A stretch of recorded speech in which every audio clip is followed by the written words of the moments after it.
मोगरा की मां ने महादेव परिवार पर आरोप लगाया है, आशु और धीरज में हो रही है हाथापाई। तो महादेव और सारा परिवार जब देखता है कि मोगरा बेहोश पड़ी हुई है, सभी लोग इधर उधर देखते हैं। विद्या तुरंत ही अपनी बहू को गले लगाने की कोशिश करती है, कहती है क्या हुआ इसे, इसके साथ ये सब क्या हो गया।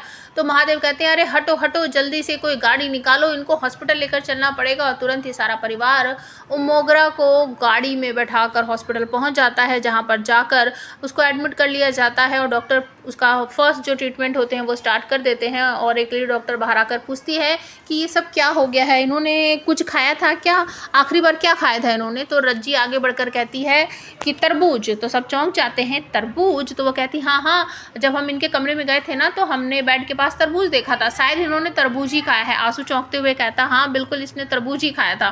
तो वो कहती है अच्छा ठीक है, हम देखते हैं क्या हो सकता है। सभी एक दूसरे की तरफ देखने लगते हैं, बात करने लगते हैं। धीरज दबी सी आवाज़ में कहता है तुमने अपनी जासूसी बंद नहीं की ना। तो रज्जी मुस्कुराते हुए कहती है और तभी नर्मदा उसके पास आकर कहती है कि ये क्या हो रहा है, लेकिन घर में तो तरबूज था ही नहीं, इसके पास तरबूज आया कहाँ से, इसने तरबूज खाया कहाँ से। तो रज्जी कहती है भाभी हमने 2:30 बजे रात को इसको तरबूज लेकर अपने कमरे में जाते हुए देखा है।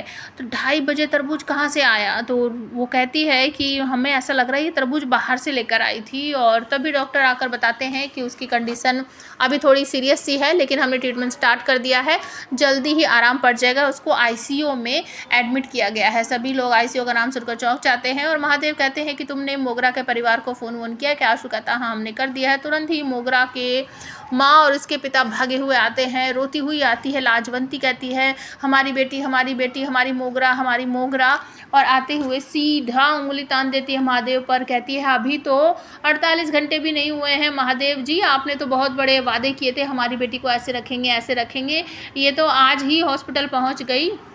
और वो बहुओं पर भी काफ़ी नर्स आकर बताती है कि ये सब कुछ तरबूज खाने की वजह से हुआ है और कुछ नहीं है। तो माफ़ी मांगती है लाजवंती, कहती है हम अब बेटी की माँ है ना, इसलिए बहुत ज़्यादा घबरा गए थे अपनी बेटी की ये हालत देखकर, हमें माफ़ कर दीजिए महादेव जी, विद्या जी हमसे गलती हो गई। नर्मदा बहू रज्जी बहू तुम दोनों भी हमें माफ़ कर दो, हम क्या करें, अपनी बेटी के प्यार में हम बस पागल हो गए थे, अंधे हो गए थे। तो वो दोनों कहती नहीं नहीं आंटी जी ऐसा कोई बात नहीं है, और फिर किस चीज़ से एलर्जी है मोगरा को हमें तो पता ही नहीं है।